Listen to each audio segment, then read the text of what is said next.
What's happening in Canada? That's the question we're going to answer with our friend Sam Kachu, Sam of the North, as he's known, as our Extreme Ag affiliate, coming up next. Welcome to Extreme Ag's Cutting the Curve. More than just a podcast, it's the place for insights and information you can apply immediately to your farming operation for increased success.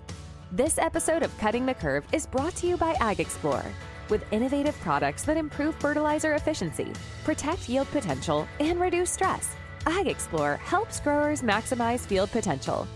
Find out how AgXplore can help you get more out of your crop at agxplore.com. And now, here's your host, Damian Mason.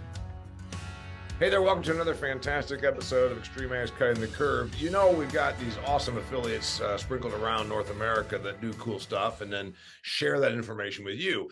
And you might remember Sam Kachu. He's Sam of the North. He's also enormously big, and he's a pretty big-sized farmer, especially considering that there's not as many farms in Quebec. I think the last time we had him on the air, he told me it's like 3% of the entire province is agricultural land. 2% of the property in the entire province of Quebec is agricultural. Lots of forests, lots of lakes. And Sam shared with us his information. He farms, what is it, about 1,500 acres you farm up there? Yeah, 1,600 this year. Yeah. 1,600 acres, and you are pretty close to the St. Lawrence Seaway, so you're not all that far into Quebec, because the further north you get in Quebec, the more rocks and trees, right? Yep. I'm 60 miles from Montreal. 60 miles from Montreal. All right, so Sam, what's happening in Canada? I want to hear about your operation. I want to hear what big learning events you've had this year, but more importantly, let's start with the big one. I go out on my farm in Indiana a month ago, and my eyes are burning. My eyes are burning because of all the smoke that you people are sending down here. Is this an act of war? Why did you do this to us? Because it was too dry. It was too dry then. We had the really dry beginning of season. Yep. And way up north, because the wildfires were way up north from here, you know. They were about 8 hours from here. Okay. Couple hundred miles. Okay, so a couple hundred miles at least north of you is where the fires were, and I'm a couple hundred at least, more than probably about 500 or 600 miles from you, and we smelled the smoke. What's it doing to Canada? What's it doing to the availability of stuff? Or what's it doing to the growing degree days? If it was that bad down here, was it smoky up there? Just kind of give me the background on the fires and what it's done to you. Yeah, first of all, in Quebec, there was 12 million acres affected by the wildfires. Burned or yeah, damaged. Burned. Yeah, and it's 10 times more than usual. Yeah, I mean, there's always some degree of forest fires. You get dry in the summer, and then dead trees become tender. So 12 million acres impacted with fire, and that's 10 times normal than a normal season. Yeah, normally it's 1.2 million. Okay. So this year it's roughly 12. And we're not even necessarily done yet. Are we thinking there's more? The old Canada is roughly 30 million. Okay. Do we have them contained? Are they done? Did rains come and put them out? Yeah. Yeah, right now the rains have contained. I think there's nine fires still in effect in Quebec. So it's not huge. So if I'm smelling it and it burns my eyes in Indiana, I can't imagine, even though you're a few hundred miles away from it, it still impacts you. So what did it do? Did it change anything about your practices? Has it changed your cropping? We haven't seen the sun for a while. So our crops haven't seen the sun. We haven't seen the sun. And we have way more precipitation than usually also, which is, I don't know if it's from all that smokes, because the smokes was like turning around us, and it was so high in the atmosphere that it created, for us that are southern Quebec, it created a lot of rain. So since June 24th, right here, we received 25 inches of rain. So since June what? June 24th. So, oh, by the way, to the listener, we are recording this here on August 14th. We're recording this on August Yes. 14th. So you're talking less than 2 months, roughly 50 days. In the last 50 days, you've recorded 24 inches of precipitation. Yep. And a normal year, you A probably normal year for all the year, it's 29 for all the year. Yeah. So that's, and you wonder, yes, did the smoke trigger this? Did the heat? Sometimes, we talk about heat triggering. Yeah, but it's not been that. We had some heat, but not as usual. Like right now, it's only like 60 at night. Yeah. Okay, so we can say that the fires began because of dryness, and clearly since June 24th, we've taken care of that. I'm surprised there's still any 9 fires going, but it must not be in Quebec. No, they are in Quebec, but in between parallel 48 and 54. So they are really, really north. Very, very, very far north. Okay, so do you think when you go out and scout your fields right now, mid-August, you're certainly a little behind me, and you're a little behind, certainly, down in Matt Miles is harvesting right now for crying out loud. So if you go out and scout your fields, do you think there's a noticeable impact? First off, boatloads of rain, almost too much. You start to worry about some root health. You start to worry about some rotting and probably a more propensity for fungus and rusts. Is that what we're talking about? Yeah. It's clear. White mold. White mold is really huge in soybean on those years. So my fields have all been sprayed with the fungicide. So we'll see the next few weeks. Right now, I have no pressure. I have scouted them, and I've not seen any pressure of white mold yet. But what is concerning is the corn.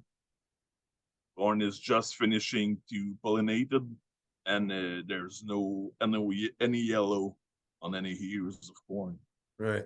So then the question becomes, if you had to go out and treat when you've had 24 inches of rain in 50 days, it's got to be too wet for you to even go in with a spray rig. So it was really, really challenging. Are you spraying it or are you flying it on? We have no access to fly, so we have to spray by ground rig. So there's no aerial applicators, or is it because they're just not there, or because it's just there's no plane. There's no plane at all here in the area. I don't know if on the South Shore there is, but here locally there's not. There's I know 2 or 3 helicopters. Yeah. But not more than that, and they are busy in the vegetables. Oh, yeah, right. So the stuff that's a little more high value. So, well, also when you don't have that much farm ground, then there's probably not a lot of aerial applicators because it's not a big enough business for them to exist. No, and I don't know if there's an issue with the environment also. Yeah. Right. So you think you're going to be okay. We talked about the white mold and you talked about, treating with fungicide. Honestly, back to the roots thing, you said it's getting down to 60 at night. You got all this water hanging around. If you did a root dig, would you start to see any kind of root issues because of this amount of cold and wet? That's really what cooler and wet. What really helps us is that the beginning was dry. So the roots has been able to get a good establishment. So root wise, we're not too bad, but with all the rain, the plants have made a lot more vegetation than usual. Okay. What about this, Sam? It's hard enough to get employees. I think it's probably similar in Canada as to here. For 3.5 years now, things have been messed up. Business is not still normal. Nope. You go to a store. I went to a store like Best Buy, like a big name store, to buy some, very common item. Shelves are empty. I'm like, what the hell's going on? So then you throw in wildfires. There's a little political tumult going on in Quebec, it seems to be. Is stuff screwy, or is stuff getting more normal? I mean, what's this whole summer been like? The stores, it's not. I'm not going to the store often, but what will be a challenge will be the vegetables, because we lost about 50% of the production in the field. Yep. So this winter, I think the price of vegetables would go way higher than they are now. You'll be That's for trucking. sure. You'll be trucking in more vegetables from Florida and Texas. Oh yeah. Okay. Yeah. What about getting crop inputs? Was that distorted this year? No, it was more hard last year than this year. Okay. But And the prices were maybe a little bit higher this year than okay. it looks the same.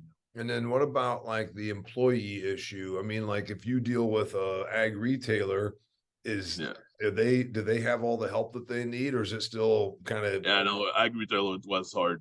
It was hard. They don't offer the same services as the past years.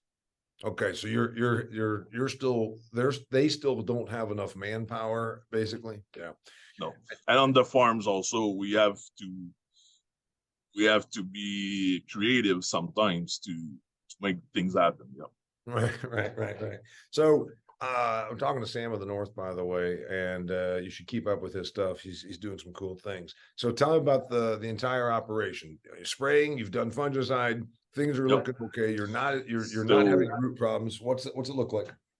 I just began 10 days ago to harvest my barley, malting barley, and quality-wise, I will just receive a test this afternoon. But quality-wise, it looks promising.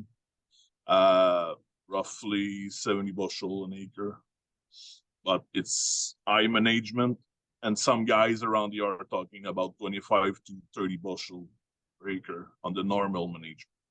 Okay, now tell me what this means. Your barley, first off, you checked your barley. You think you're going to get 70 bushels per acre. What I have harvested right now, Yeah. so far, my average is roughly 70. Okay, but why are the other people struggling and getting less than half of that? They don't the seed. They go put the seed in the ground. They spray for an herbicide, and they came back with the combine. So the reason they're getting less than half of what you is because they didn't work hard at the crop. For this year, with the challenging year we have so far, eye management will really be. Okay, IMH. Now, what's that word you're saying? Eye management Tells that will really. This year, eye management will really pay over normal. High practices. management. Got it. Management. All right. So I told you sometimes I'm here to interpret my friend Sam Coutu. Barley. Where's your barley go? Is it for beer or is it for animal food? Because I think that Kevin Matthews used to grow barley and it went to animal food, I thought. Yeah, mine is contracted for malting for beer, so that's the reason. Also, I manage it because I read the price for the beer is really higher than for the feed. Yeah. So by putting a lot of management to it, you get bigger yields, and then are you allowed to sell them everything? Are you allowed to sell them everything you produce, or do you have a limit on what you can give, what they'll buy? This year, there's a new plant for the malting barley, so they really needs it. So all the quality, the good quality barley, they will take it.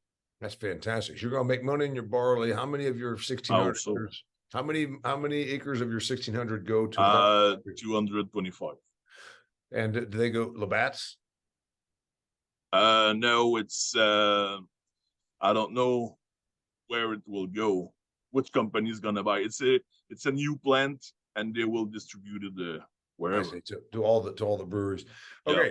So on your other acres, which thing has you the most concerned based on the crazy weather, the hot, and then the fires, and then this deluge of rain for the last 50 days? Which crop do you think is the maturity of corn right now is concerning? okay? Beans, it's doing so much vegetation. It's at least 10 to 12 inches higher than normal. Yeah. With all the rain we have, so yeah, we have to manage that. But we're gonna need the sun and heat to put some weight in those pods. Yeah, so you're thinking you're going to have a low test weight situation on your corn because And your corn, in our corn, if it continues like that, it will be a struggle. Yeah, it will be you'll have low test weight. Yeah. And it's not falling over though, right?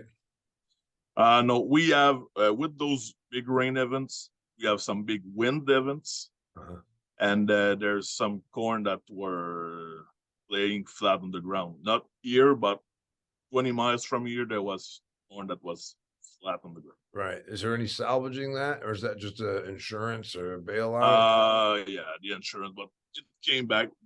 This particular field was supposed to be chopped for silage for dairy cows. Yes. So is there a way to get it off the ground? You can't. Can you? I mean, even for silage. It has came back up. Okay. Yep. So they're going to be able to chop silage off of it. Yeah. Got it. All right. So all the other stuff now, weather aside, you went down to Kevin Matthews Field Day, which was very educational for you in North Carolina. What's the big takeaway that you got from Kevin Matthews Field Day that you're going to bring back to your farm? To manage right, with the right inputs, the right time of applications, fungicide also. Mm-hmm. Really, there was a topic on that. It was and then talk about calcium. Mm-hmm. Yep. Yeah, calcium. we've talked about calcium a good bit, and especially with the AgriLiquid folks. Do you think you lack calcium in your situation? Yeah, I think so. Because I can produce some bigger soybean plants. Yep. But to keep the branching, they became, especially this year, the soybean plants are huge. Yes. And they are beginning to falling down.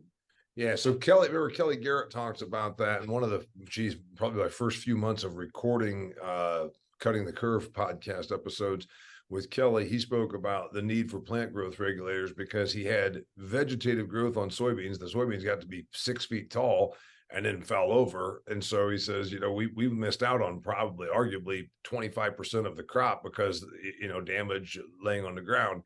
So, we've learned that too much vegetative growth works against good yields. My soybean got 2 PGR on it. Yeah, you use two doses of plant growth regulator, and you still have soybeans that are a foot. Yeah, it's a field in particular. It's 20 acres, but fertility in this field is really good. Yes, and with all the rain we have, the soybean just.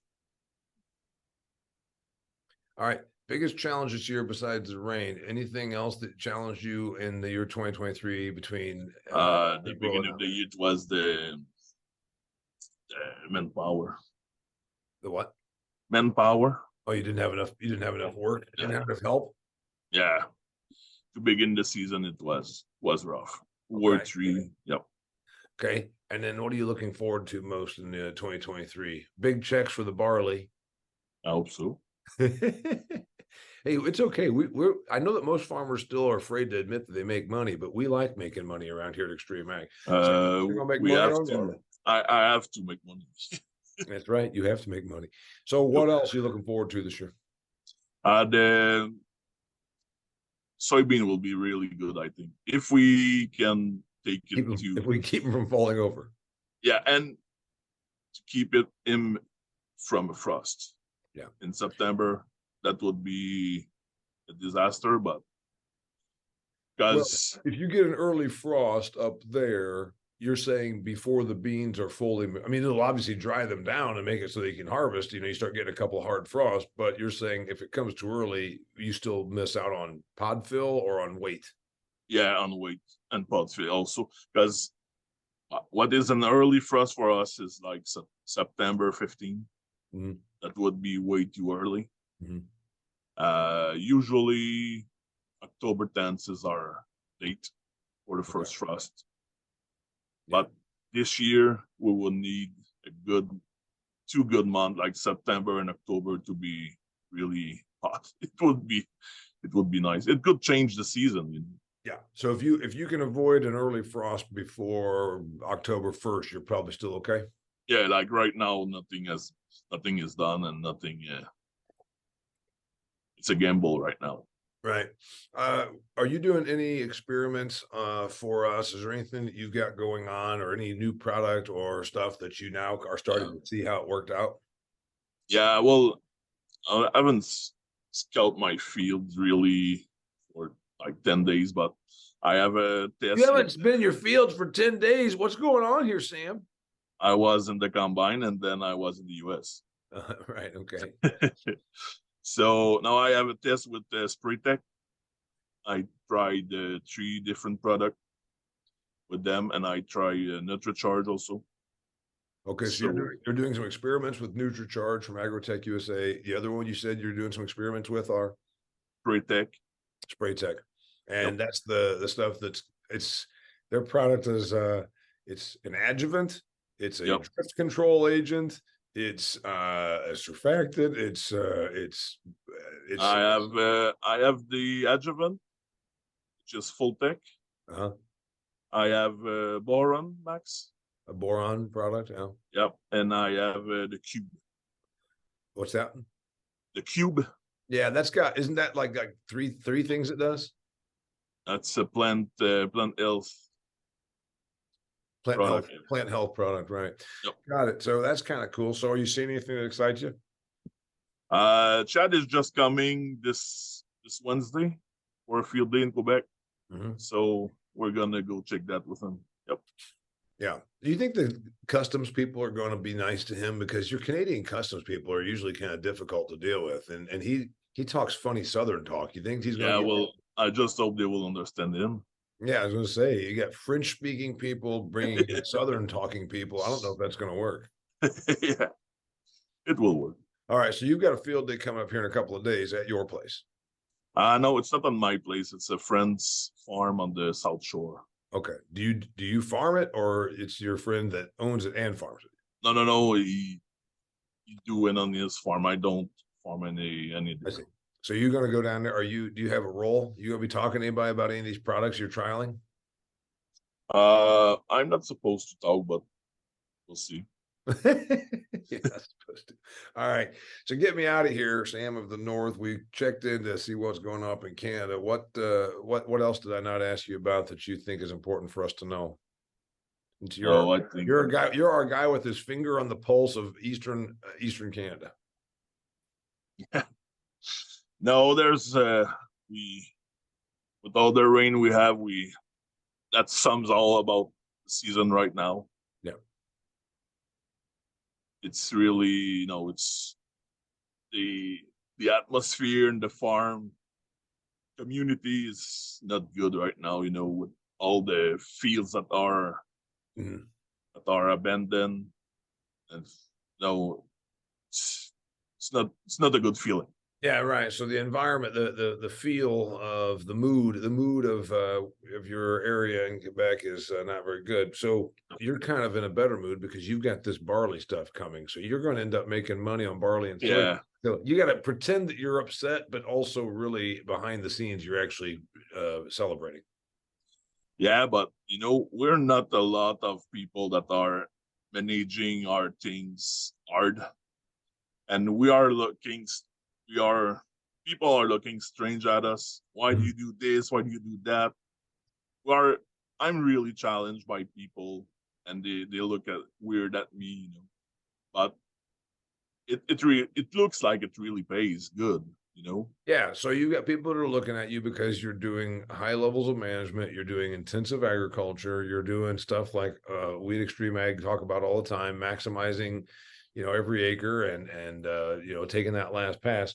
And some of your neighbors are watching you and saying, this guy's kind of out there. But you know what? That's okay.